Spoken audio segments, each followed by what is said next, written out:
अखंडं सच्चिदानंदं अवाङ्गमनसगोचरम् आत्मानमखिलाधारम् आश्रयभीष्टसिद्धये। सर्वेभ्यो नमो नमः। मैं डॉक्टर जानकी शरण आचार्य आप सभी का स्वागत करता हूं स्वाध्याय की इस श्रृंखला के 24वें भाग में। स्वाध्याय का प्रसारण हो रहा है YouTube चैनल के माध्यम से जिसका नाम है आचार्य एकेडमी। स्वाध्याय की इस श्रृंखला में हम अध्ययन कर रहे हैं वेदांत दर्शन के प्रकरण ग्रंथ वेदांत सार का।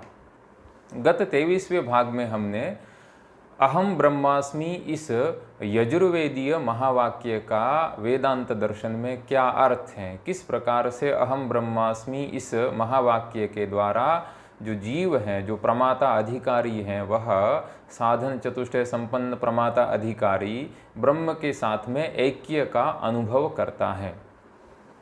इसी श्रृंखला में वेदांत दर्शन में जो ज्ञान की प्रक्रिया है उस ज्ञान की प्रक्रिया का निरूपण भी किया गया है। यद्यपि ज्ञान की प्रक्रिया का वेदांत परिभाषा इत्यादि अन्य ग्रंथों में अत्यंत सूक्ष्म और विशद विस्तृत विवरण किया गया है, यहाँ वेदांत सार में केवल जो ज्ञान की प्रक्रिया में जो फल व्याप्यत्व और वृत्ति व्याप्यत्व, ये जो दो अंश हैं, इन दोनों अंशों की यहाँ संक्षिप्ततया चर्चा की गई है। आज के इस 24वें स्वाध्याय के क्रम में हम इन्हीं वृत्ति व्याप्यत्व और फल व्याप्यत्व इन विषयों की चर्चा करेंगे। तो चलिए शुरू करते हैं आज का स्वाध्याय।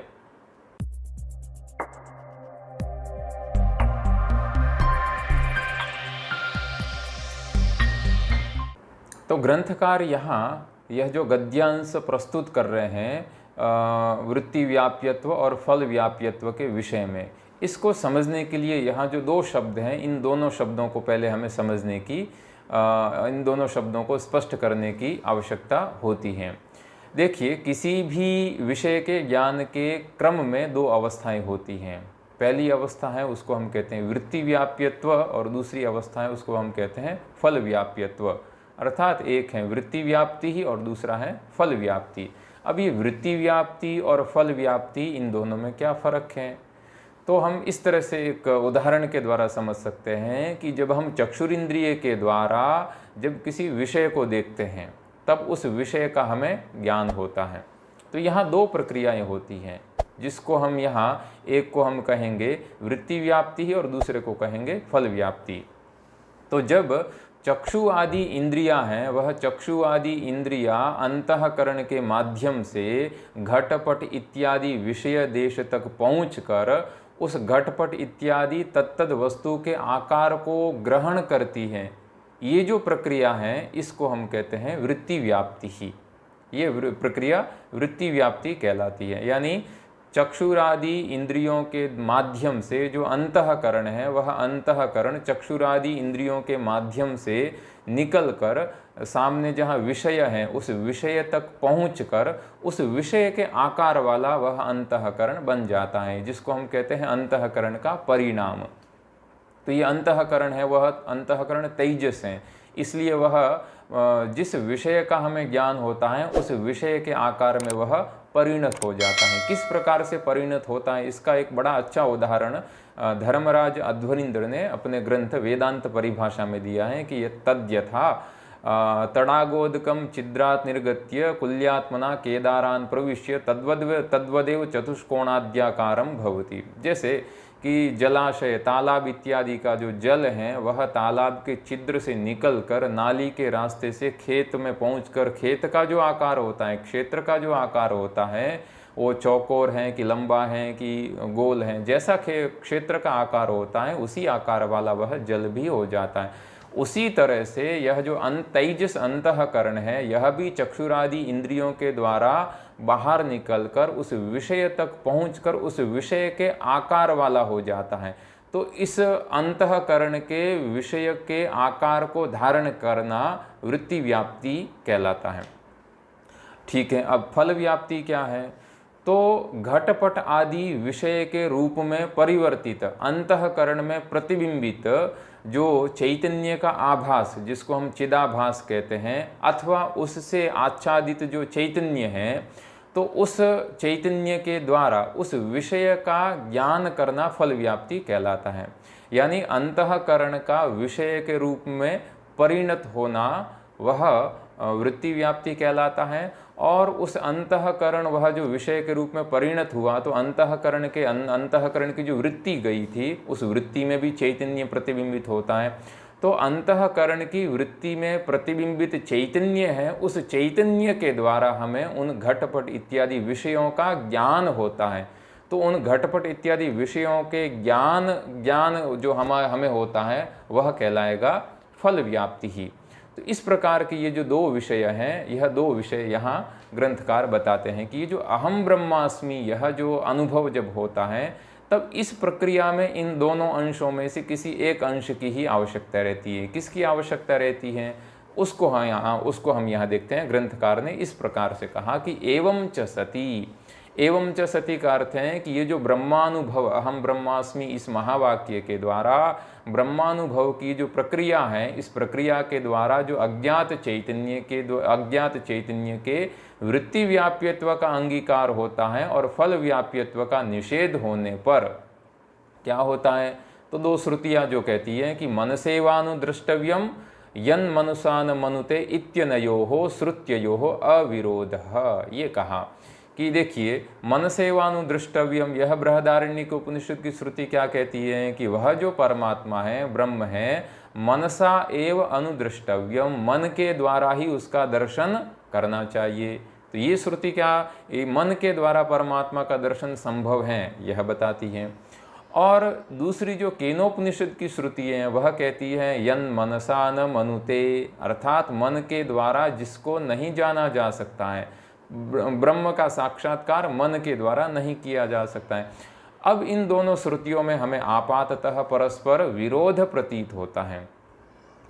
तो ग्रंथकार ने कहा कि वस्तुतः यहाँ फल व्याप्यत्व और वृत्ति व्याप्यत्व, इन दोनों में से केवल वृत्ति व्याप्यत्व का अंगीकार करने पर और फल व्याप्यत्व का निषेध करने पर इन दोनों श्रुतियों में परस्पर कोई विरोध नहीं है। क्योंकि शास्त्रों में ब्रह्म का चित्तवृत्ति के द्वारा व्याप्त होना तो स्वीकार किया गया है कि ब्रह्म है, हमारी चित्तवृत्ति है, उस चित्तवृत्ति के द्वारा व्याप्त तो होता है, किंतु जो फल का अर्थ है चिदाभास, तो फल से उसके व्याप्त होने का शास्त्रों में निषेध किया गया है। इसलिए कहा कि इत्यनयोः श्रुत्ययोः अविरोधः, इन दोनों श्रुतियों में वस्तुतः विरोध नहीं है। क्यों? क्योंकि वृत्ति व्याप्यत्व अंगीकारेण फल व्याप्यत्व प्रतिषेध प्रतिपादनात्, कि वृत्ति व्याप्यत्व का तो शास्त्र में अंगीकार किया गया है और फल व्याप्यत्व का प्रतिषेध प्रतिपादित किया गया है।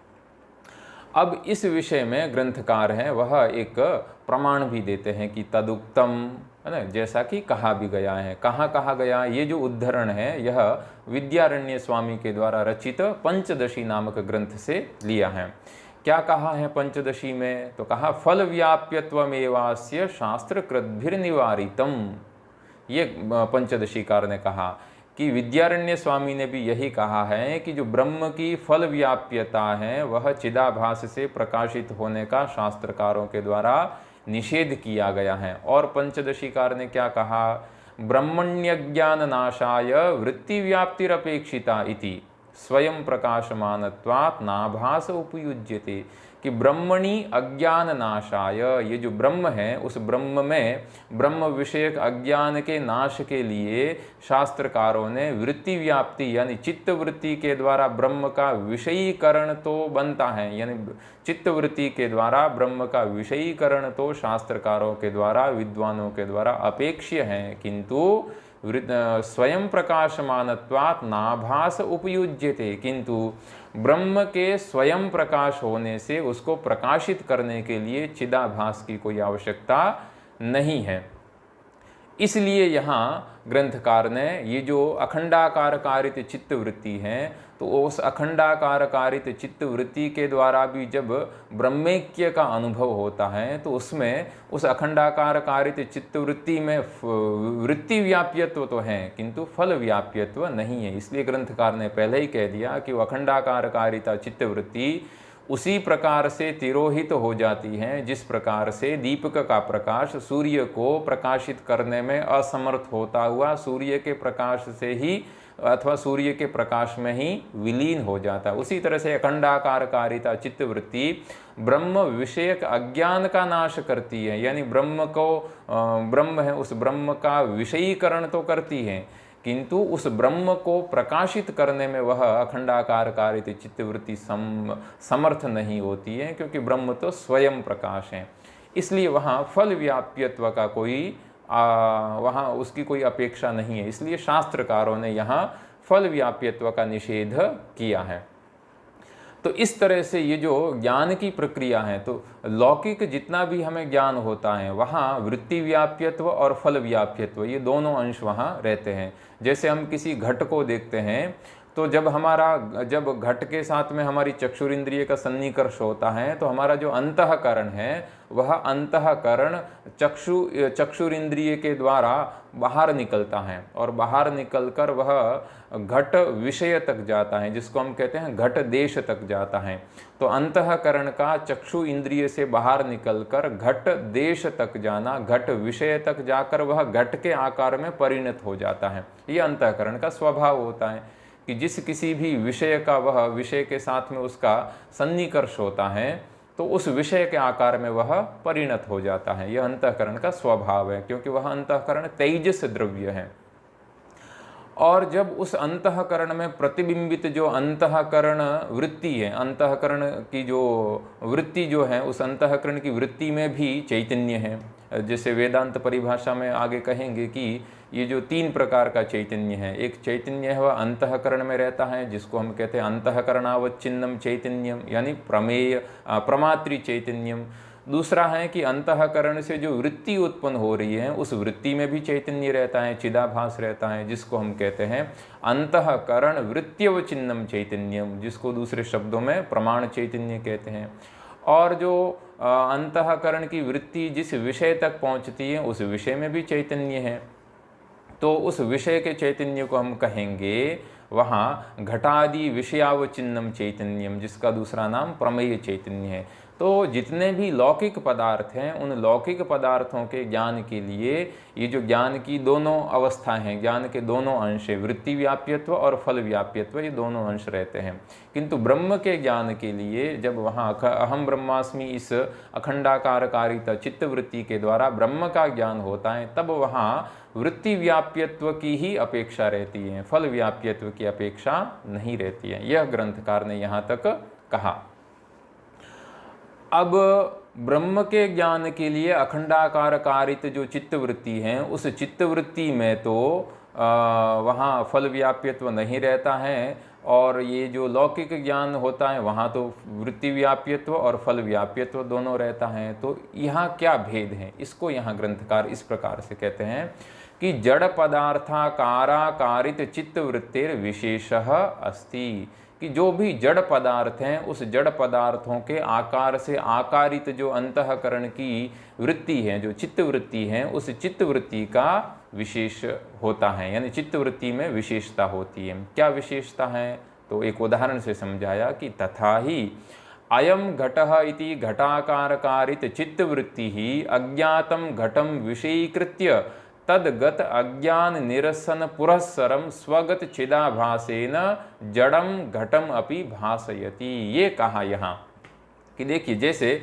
घट के आकार को धारण करने वाली घटाकार कारित अंतःकरण की वृत्ति, जो घट पहले अज्ञात था उस अज्ञात घट को विषय बनाकर घट विषयक अज्ञान को दूर कर अपने अंतर्गत यानी अंतःकरण वृत्ति के अंतर्गत रहने वाले चिदाभास से यानी उस प्रतिबिंबित चैतन्य से जड़ घट को प्रकाशित भी करती है। उसके 2 काम होते हैं अंतःकरण वृत्ति के। पहला तो वह अंतःकरण वृत्ति है, वह जो भी घट इत्यादि विषय हैं उन घट इत्यादि विषय देश तक जाकर उन विषय के आकार में परिणत हो जाती है और विषय के ऊपर जो अज्ञान का आवरण है उस अज्ञान के आवरण को नाश करती है। तो ये उस विषय के ऊपर आच्छादित अज्ञान के आवरण को नाश करती है। ये जो अंश है इसको हम वृत्ति व्याप्यत्व कह सकते हैं। तो ये वृत्ति व्याप्यत्व का काम हो गया। अब घट है वह जड़ पदार्थ है, स्वतः प्रकाशित नहीं है, इसलिए घट है वह जड़ पदार्थ होने के कारण वह स्वयं प्रकाशित नहीं हो सकता है। उसको प्रकाशित करने के लिए किसी स्वयं से अतिरिक्त किसी की आवश्यकता रहती है। तब वहाँ जो अंतःकरण की वृत्ति में प्रतिबिंबित, यानी अंतःकरण की वृत्ति में रहने वाला जो चिदाभास है, जो चैतन्य है, वह चैतन्य उस जड़ घट को प्रकाशित भी करता है। ये लौकिक पदार्थों में जो विशेष होता है, लौकिक पदार्थों की ज्ञान की प्रक्रियाएं यहाँ यह विशेष हैं। और इसी को ही ग्रंथकार ने कहा कि तदुक्तम, जैसा कि पंचदशीकार विद्यारण्य स्वामी ने कहा भी है कि बुद्धि ततस्थ चिदाभासो द्वावपि व्यापनुतो घटम तत्रा ज्ञानम धिया नश्येद आभासेन घटः स्फुरेत इति। कहा कि जैसे बुद्धि और बुद्धि में रहने वाला चिदाभास दोनों ही घट को व्याप्त करते हैं, उनमें से बुद्धि है, उस बुद्धि से तो घट विषयक अज्ञान का नाश होता है और उस बुद्धि में रहने वाले चिदाभास से घट का स्फुरण यानी घट का प्रकाश यानी ज्ञान होता है। किस तरह से? एक उदाहरण दिया कि यथा दीप प्रभामंडलम अंधकारगतम घटपटादिकम विषयीकृत्य तद्गत अंधकार निरसन पुरस्सरम स्वप्रभया तदपि भासयति इति। बड़ा एक अच्छा उदाहरण दिया यहाँ कि जैसे दीपक का प्रभामंडल है ना, दीपक कहीं भी लगाते हैं प्रकोष्ठ में, जैसे दीपक को प्रज्वलित किया तो दीपक का जो प्रभामंडल है, उसका जो प्रकाश है, उस प्रभामंडल के द्वारा वो जो अंधकार में स्थित घट है, उस घटपट इत्यादि विषय का ज्ञान होता है। तो दीपक का प्रभामंडल है वह अंधकार में स्थित घटपट इत्यादि को विषय बनाकर उस घटपट इत्यादि विषय को आवर्त करने वाले अज्ञान को हटाकर दीपक अपने प्रकाश से उन्हें प्रकाशित भी कर देता है। तो इस प्रकार से यहाँ यह जो प्रक्रिया है वेदांत दर्शन में ज्ञान की प्रक्रिया है, वह ज्ञान की प्रक्रिया यहाँ ग्रंथकार ने बताई है।